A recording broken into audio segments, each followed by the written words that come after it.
Hi, very good afternoon to you. It's Gene from Mavstar Observatory.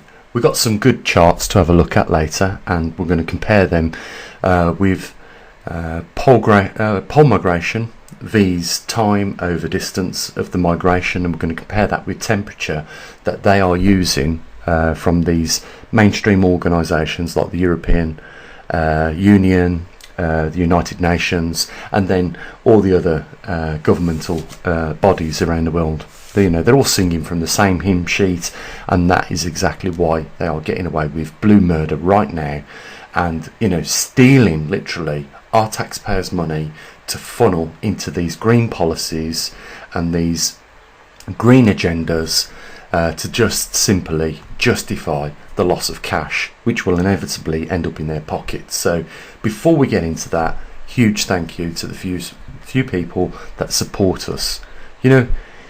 We have got to do something about this at some point.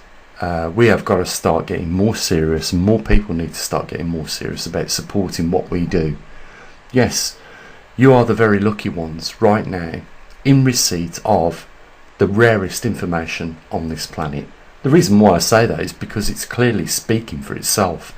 99% of the people are totally unaware of the migrating North Pole at the moment, and how rare that event is. The last time we had an excursion was 12,000 years ago, huge number, but more importantly, the last time we had a magnetic completed reversal was 780,000 years ago. That's a big number. We're also going back into a glacial period. There is no doubt whatsoever about that fact. We are going back there 100%. I will back that up in this video with more details for you. But more importantly, I want to show you a few correlations between the migration of the magnetic pole, in particular the speeds at which it's changed over the years and increased distance over shorter spaces of time, V's temperature, which these organisations use to support climate change, backed on the fact that CO2 that has been created by man has changed the climate on our planet in favour of warming it. So, I just want to say big thanks. Before we get into it, guys, just so that you get an idea of what I'm talking about, do you remember 15 years ago on the internet, everybody saying there is no way on this earth we will put up with a one world global order, or the new world order, or we're not going to let them have the whole world? Well, just take a look around. Take a look at organisations like the United Nations and the European Union, unelected, so they've got their hubs and their spheres that are in control of global governance. It's already happened, is what I'm saying. You guys out there said that you'd never let it happen. It's happened. The way they go about their business is by using all the official organisations so that you as an individual, maybe not all of you, because I know a lot of you are switched on and tuned in to what's going on. You know what's going on, but perhaps you feel a little bit helpless and you can't do nothing about it. But listen, what's happened already speaks for itself. I think you'll agree. They have already got away with a global governance right now, and did it without being even elected. The United Nations is more powerful than any single government around the world. And when you hear people like John Kerry having an argument, someone sent me the video the other day, he was having an argument with some government official over the fact that he had been accused of cooking the books with regards to temperature, that he was trying to justify spending extraordinary amounts of taxpayers' money to lock carbon into the ground again. I think the sums of money that was being talked was in the trillions, and John Kerry, amongst many others of these syndicate crime organisations, was trying to justify the spending of it. Someone sent me the video the other day to my email account, and only a few people have got that access to getting information to me, and just a big thanks. That person knows who they are, who done that. and I thought it was well worth a mention today. But the fact is that we already have a global governance, and people said they'd never allow that to happen, but you know, the New World Order has already taken over, and what else are you going to let them do? Because, you know, I don't think many people are serious enough about stopping this, and that's how we have ended up right here now. And I've used as an analogy lots of times, you know, if you don't take the alcohol away from the alcoholic, he's going to continue drinking. If you give him access to it, we've got the same problem. These people are addicted to money, and if you don't stop them, they're never going to carry it, you know, they're never going to stop themselves, because they are addicted to crime, fraud, and they are getting away with it because they have all the tools in the toolkit to do it, and people are just simply allowing it to happen. You know, they don't like, these organisations don't like this website, they don't like this platform on YouTube, and they've already singled us out for special treatment. And if they was acting under the same laws as the United Kingdom government, we could take them to court over it, because it would be an infringement of human rights and freedom of speech. And I know you're laughing right now when I mention those things, but we have to do more in order to put a nail in this finally and stop it. And we have got the power to do it. And you know, even if we're chipping away little bit by little bit, you know, we're doing something. That is better than doing absolutely nothing.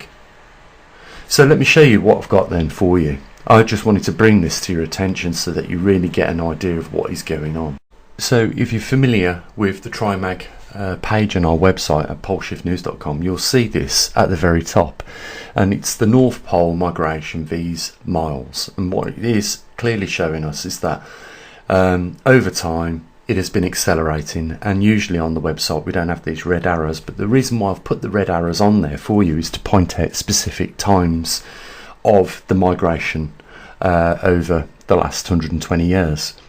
Because in 1940 to 1945 you can see that the migration of the magnetic North Pole accelerated, and then in 1990 you can see that the acceleration got even faster.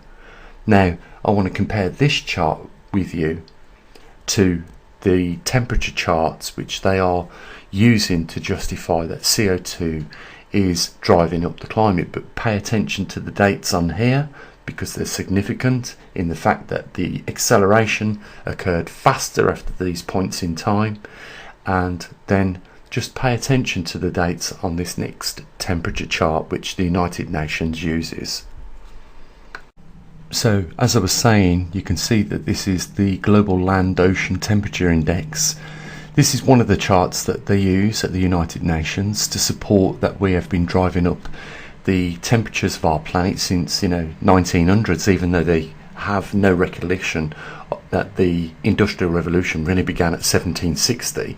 You know, they're just using the 1900s now. They don't even go that far back, because the reason why they use it is clearly you can see that the chart runs up in a nice incremental pattern, you know, exponentially increasing off the chart. But look at the dates which I've pointed out with the red arrows again here, 1945 and 1990. You can see that at these points on these temperature charts something happened, an increase in temperature from them points in time. Twice it suddenly dropped and then went back up. It suddenly dropped in 1990s and then went back up. You know, it coincides with the changes in the magnetic pole migration distance, where the distance of the migration was increasing over lesser time, and we get the same pattern here being shown. It's by no coincidence. I know some people are going to say that's just coincidental, Gene, you're just doing the same as what they're doing. I'm not, honestly, because I do believe, and I think after the next chart you see that there is a connection between the global temperatures on our planet are being directly affected by global magnetic intensity. Let's pull up that chart so that you can see what I'm talking about. And you know what, you make your own decisions on this. I'm just showing you, right? They're saying this is caused by CO2. I'm saying just hold on a minute. is it a coincidence that these dates that we select, where we see changes in temperature, we also see changes in the migrational speed? Maybe there's something more there, but I'm just bringing it out and showing it you. You come up with your own conclusions at the end of the day. So we're looking at a temperature chart on the top left. On the right hand top, we're looking at the World Magnetic Model, Epoch 2020, and on the bottom left, we're looking at the magnetic intensity in different regions of the world. But basically, the circles represent the coldest regions on our planet, but they also represent the highest magnetic intensities on our planet, and the arrows represent the weaker intensities on our planet. And as you can see on the South Atlantic anomaly on the bottom left, where that big blue area is, it's also indicated on the temperature chart as being warmer in that territory on the map, but it's also indicated on the top right as being in the regions where the lowest magnetic intensity is recorded. And these areas are, by no coincidence, in my view, warmer. But just look at the visual pattern that has been drawn out over the temperature on the top left and the intensity over the bottom right. So that's the word I was looking for when we was talking about the bottom left. We're talking about nanoteslas. So it's around about, just for instance, over Canada around 50,000 nanoteslas, and over Russia 60,000 nanoteslas. Just to give you an idea of the scales of the charts. And you can see on the map on the top right hand side, I've put the circles and the arrows in exactly the same place. The point is here, guys, is, to me, it seems very clear that there is a link between sub-zero temperatures and highest intensities, in that these sub-zero temperatures favour regions of our planet where the magnetic intensity is at its highest. So you get the lowest temperatures where the highest intensities of magnetism are. And by no coincidence, we not only find the highest intensities where the coldest regions are on our planet, but the regions of low magnetic intensity are in the regions where it's warmer. I don't think anyone would disagree with me that where the South Atlantic anomaly is, it is one of the warmest places on our planet, very close to the equatorial region. And I think that is a good argument to suggest that there is more to what is taking place with our Earth and the magnetic reversal that is taking place than was first thought. And this is not being mentioned by any university around the world. They have not come to the same conclusions. It seems very obvious to me that it is linked, temperature and intensity, or magnetic intensity. But they don't care that we are well beyond the point of this even being brought up on their radar, because they've done enough already to convince the majority of the people around the world that CO2 is driving the climate higher in temperature. And they just jump straight on it, don't they? Look what's happened in Europe over the last couple of days, with Italy having record-breaking temperatures. There is always been, if you go back in our history, heat waves. They are not uncommon like they are suggesting now, but when the media, and they're corrupt, they will jump straight on it, and then you'll get somebody of representing an official science background talking about it in the manner that this is the signs of global warming, rebutting their lies. But I'll tell you now, I think they've got a limited amount of time now with this. They are, without a doubt, going to rip the general public off around the world. People, in the worst case scenarios, are going to lose everything as a result of it. But, at least we can help try and save a few people from this. We can get them well in advance, ahead of the game, so that they can make, precautionary measures that protect themselves and the loved ones. That's what we're about, defending the common person, wherever you are. And that's why we will never, ever charge for our services. We will only ask for support in terms of donations, because the minute we charge, you know what, we bar thousands of poor people from this information. You know, it comes as a detriment to me and, you know, those few that are helping us, because I believe that they should be paid for what they do here at this observatory. You know, the ones with the magnetometers in the field should get, you know, a little gift at least once a year, but we don't raise enough money for that. Yeah, they're taking their time out to help us. And, you know, it's saddening. It's so saddening when we see just, you know, 5 people out of 4,000 every day that are prepared to chip in just a couple of bucks to help. We need to increase the army of people supporting us here. We need more people standing behind us, because we're representing the truth here at the observatory. That's exactly what we're trying to do. We're representing the common person, me and you. Can't do it, unfortunately, in a monetary system with no money. Can't be done.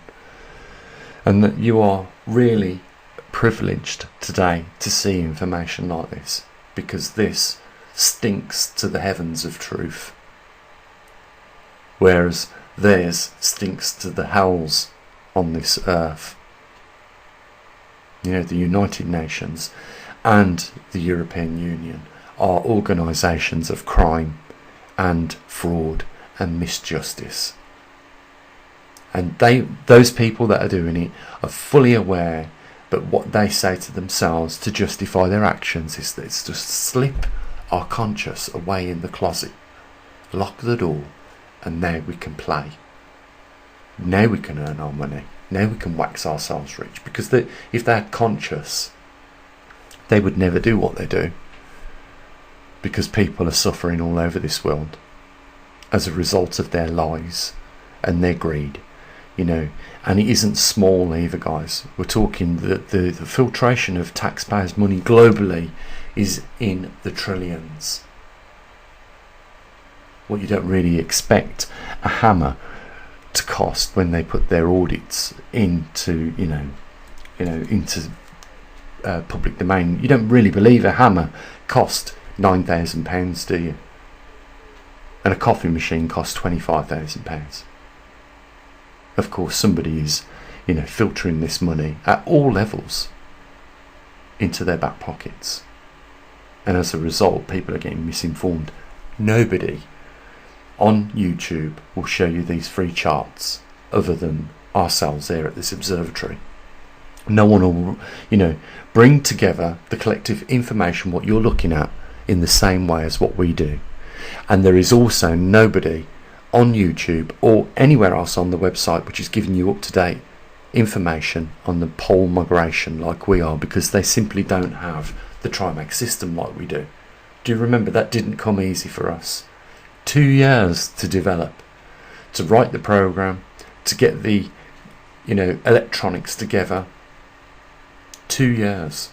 Well, we got it, as well as a lot of other equipment like atmospheric CO2 monitors, oxygen monitors, muon detectors, magnetometers, and of course the cream of the cream, our Trimax system.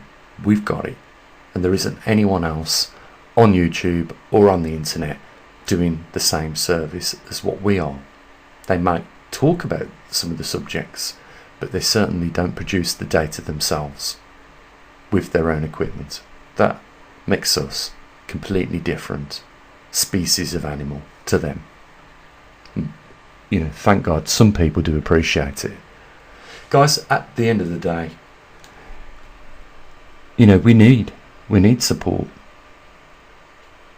Without it, we're just like the rest of them, regurgitating the news from the media that has been designed for you guys to brainwash you and what's the word I'm looking for? Pacify you, just to keep you happy temporarily till the next thing comes along, and then they'll do the same thing. I hope you got something out of this video. I'll be interested in your thoughts about what I've showed you and the comparisons. Do you agree with me that there is more evidence here that supports climate related anomalies with, you know, magnetic intensities? Do you agree at least with what I've showed you? And you know, give me your thoughts. The other thing is, guys, you know, people need to make that effort to fill out that form when they donate to us and support what we're doing. Because when I say we are a tiny speck of light in the vast amount of darkness out there, we really are. If you want to make changes, you have to take actions. Well, if you can't yourself, then get behind somebody like ourselves that is trying to do that. Guys, link down there in the description. You know, be great to see a few more people come stepping up to that line. You know, at least we know we're not alone. So what I usually do, take care of your loved ones. As always, bye for now.